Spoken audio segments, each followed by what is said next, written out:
আসসালামু আলাইকুম everyone, welcome to Anas kitchen. আজকে আমি রান্না করব চিকেন রোস্ট। 1 চামচ লবণ দিয়ে চিকেনটাকে ম্যারিনেট করে রেখে দিয়েছিলাম 10 মিনিটের জন্য। চুলায় একটা প্যান বসিয়ে তাতে দিয়ে দিয়েছি পরিমাণ মতো তেল। তেলটা যখন গরম হয়ে আসবে তখন আমি চিকেনগুলোকে ভেজে নিব।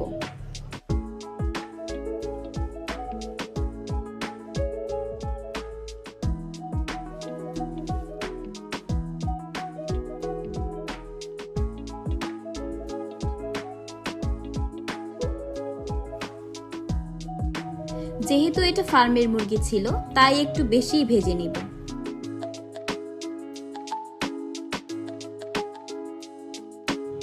চিকেনটা কিন্তু ভাজা হয়ে গিয়েছে। চিকেন রোস্ট রান্না করার জন্য আমার কিছু আস্ত উপকরণ লাগবে। সেগুলো হলো এলাচ, দারুচিনি আর লবঙ্গ। তেলটা গরম হয়ে আসলে আমি আস্ত উপকরণগুলো দিয়ে দিব। তারপর দিয়ে দিব 2 কাপ পরিমাণ পেঁয়াজ কুচি।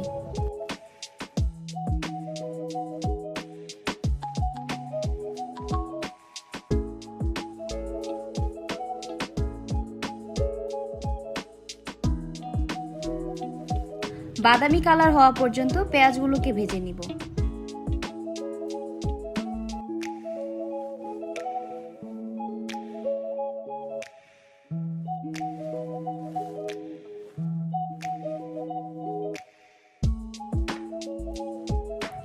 পেঁয়াজগুলো যখন বাদামি কালার হয়ে আসবে তখন আমি বাটা মশলা অ্যাড করব। প্রথমেই দিয়ে দেব 1 চামচ আদা বাটা, 1 চামচ রসুন বাটা। মশলাগুলোকে একটু ভেজে নিব। তারপর দিয়ে দেব পেঁয়াজ আর কাঠবাদাম বাটা। এই দুইটা উপকরণ আমি একসাথে বেটে নিয়েছিলাম।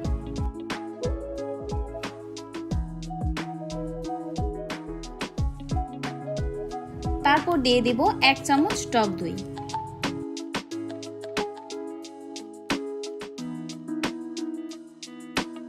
দুই চামচ টমেটো সস। তারপর দিয়ে দিব 1 প্যাকেট রাঁধুনি মশলা থেকে অর্ধেকটা মশলা। তারপর অ্যাড করব 1 চামচ মরিচের গুঁড়া, 1 চামচ লবণ। ভালোভাবে মশলাটাকে কষিয়ে নেব।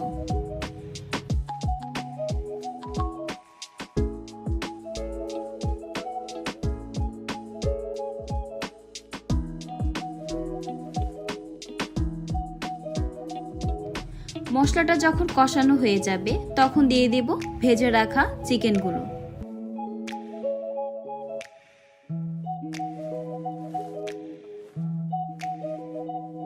চিকেনগুলোর সাথে মশলাটাকে ভালোভাবে মিশিয়ে ঢেকে রেখে দেব 5 মিনিটের মতো। 5 মিনিট পর মশলার সাথে চিকেনগুলোকে আরো ভালোভাবে নেড়েচেড়ে মিশিয়ে দেব। আবারও ঢেকে রেখে দেব 5 মিনিটের জন্য।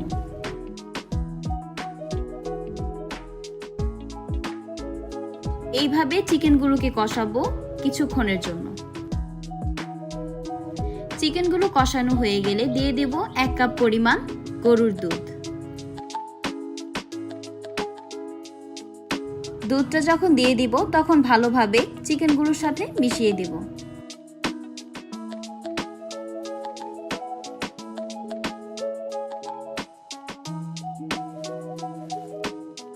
চিকেনগুলো সিদ্ধ হওয়ার জন্য ঢেকে রেখে দেব 10 মিনিটের জন্য।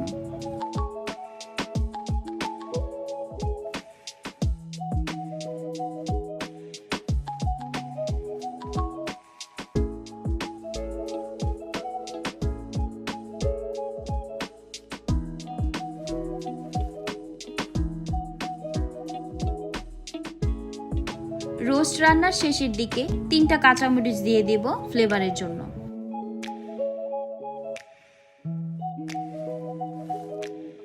রোস্টের কালারটা আরো সুন্দর হওয়ার জন্য আমি দিয়ে দেব পেঁয়াজ বেরেস্তা।